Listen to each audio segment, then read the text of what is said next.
Online loan application na ikaw ang pipili ng amount na gusto mong i-loan. At dito nga makikita nyo from 1,000 pesos, 4,800 pesos, 8,600 pesos, 12,400, 16,200 pesos, and up to 20,000 pesos nga ang pwedeng ma-loan ng first-time user ng online loan application na i-review natin ngayong araw. Kaya naman, hello mga ka-London! Loan dito, loan doon.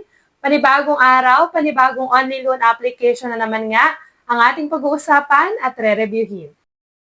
Tara, samahan niyo akong alamin kung ito na ba ang magiging solusyon sa pera problema natin. At kung bago ka nga lang sa channel na ito, ay huwag mong kalimutang mag-subscribe at i-click ang notification bell para lagi kang updated sa mga susunod pa nating mga videos. And totoo nga yung mga narinig nyo na ikaw ang pipili ng amount daw na iyong gustong i-loan dito sa online loan application na i-review natin ngayong araw. At ito nga ay zero ang kanyang service fee, as in walang service fee. And dito, isang valid ID lang ang kailangan ay pwede ka nang makapag-apply. At wala kang ID na recommended pa, kundi kahit anong valid ID ay pwede mo nga ang piliing i-upload and pwede ka na nga makapag-apply agad. And ito pa nga ang good news dahil sa mga nakaraang uploads natin, sa mga nakaraang reviews natin is available lamang sa App Store yung mga online loan application na na-review natin. Pero ngayon, is available naman po sa Google Play Store. Kaya naman ang mga Android users dyan, para sa inyo po itong online loan application na i-review natin ngayong araw.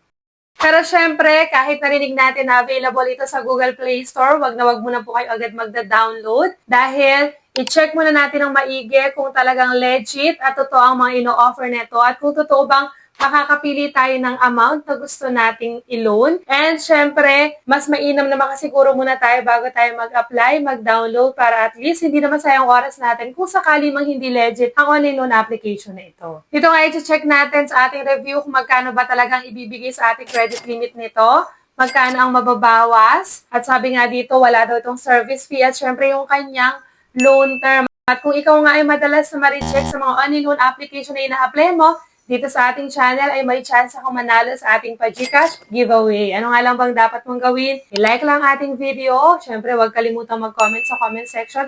Dahil dyan ko chine-check and binabasa ko po lahat ng comments nyo dyan sa comment section. Dyan ko makikita at malalaman kung sino ba talaga ang masuwerteng mapipili. At ngayon nga pong December, magbibigay rin po ako ng Panoche Buena package sa masuwerteng mapipili. At least kahit papano is, sabi kasi ng DTI, 500 pesos lang daw ay kasya ng pang Noche Buena.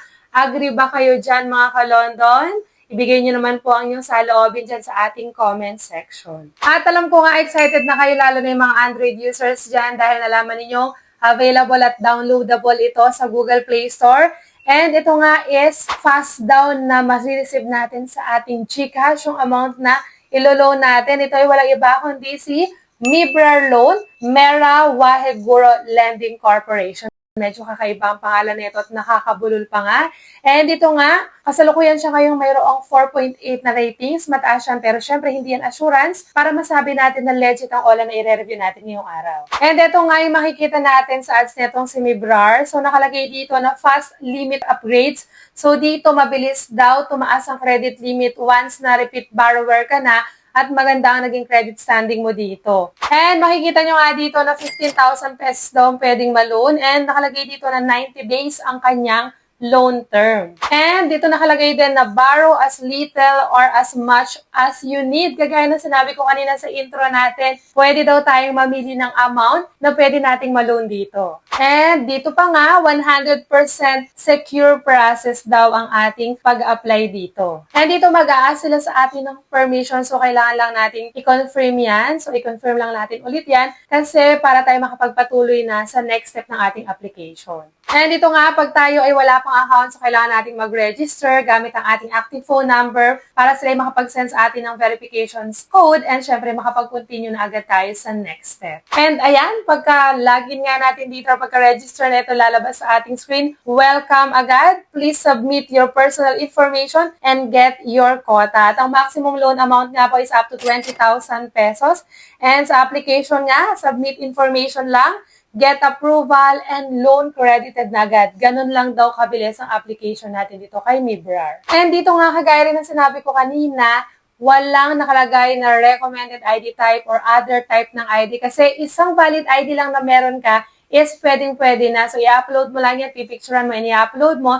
And then dito is magkakaroon ng facial verification to check kung ikaw ba talaga yung naglo-loan or baka nga nagamit lang yung ID mo sa paglo-loan. And next nga dyan is personal information. Hindi mawawala dyan ang province of residence, city of residence, residential address, postal code, educational level kung anong natapos, marital status kung married or single, number of children, pag wala, 0 lang lalagay natin. Kasama din dito yung living conditions.